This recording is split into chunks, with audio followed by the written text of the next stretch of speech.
Body మనకు ఆదేశాలు ఇవ్వడం జరిగింది.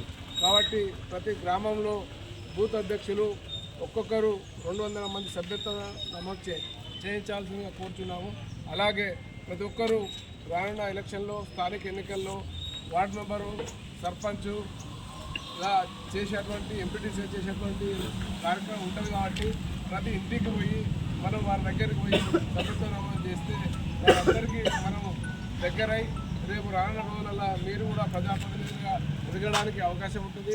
మన రానున్న రోజుల్లో భారతీయ జనతా పార్టీ 2028లో మన రాష్ట్రంలో మళ్ళీ రాష్ట్రంలో కూడా ఇక్కడ మనకు ప్రభుత్వం ఏర్పడే పరిస్థితి ఉన్నది. కాబట్టి అందరూ శక్తి కేంద్ర ఇన్ఛార్జీలు, బూత్ అధ్యక్షులు, మరి జిల్లా పదాధికారులు అందరూ దీన్ని ఏకకంఠంతో అందరూ నాది అనే విధంగా మీరు అందరూ ప్రతి వారు ఒక్కొక్కరు 200 మందికి సభ్యత్వం తక్కువ చేయకుండా అందరి జనతా పార్టీ సభ్యత్వ నమోదు కార్యక్రమం ప్రారంభించడం జరిగింది. భారతదేశంలో అతిపెద్ద పార్టీగా, ప్రపంచంలోనే అతిపెద్ద పార్టీగా బీజేపీ ఉన్నది.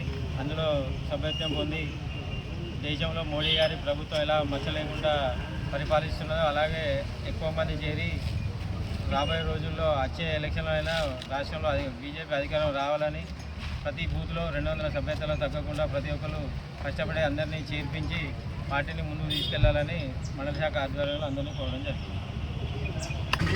ఇలా ప్రపంచ దేశానికి దిక్సూచిగా దిశను చూపించేటువంటి పరిస్థితుల్లో ఇలా భారతీయ జనతా పార్టీ నాయకత్వం ఉన్నది అని చెప్పి ప్రపంచమే గుర్తించింది. ఇవాళ 196 దేశాలలో భారతీయ జనతా పార్టీకి ఒక ప్రత్యేక స్థానం ఉంది. ఆ స్థానంలో భాగంగా అందులో సభ్యత్వం తీసుకునేటువంటి పద్ధతి ఏదైతే ఉందో మనం నిజంగా అదృష్టవంతులుగా మనం ఆలోచించవలసిన అవసరం ఉంది.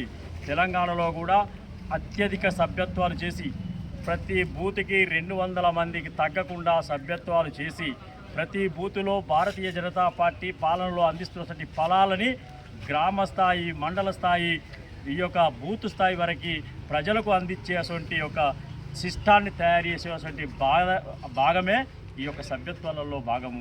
అందరూ కూడా ఇందులో భాగస్వామ్యులై ఇందులో ఒక సభ్యత్వం తీసుకొని ఈ పార్టీ నాది అనేటువంటి ఒక కంకణం కట్టుకొని ఆ యొక్క ప్రజలకు అందవలసినటువంటి ఫలాలు ఏవైతే ఉందో ఆ ఫలాలను కింది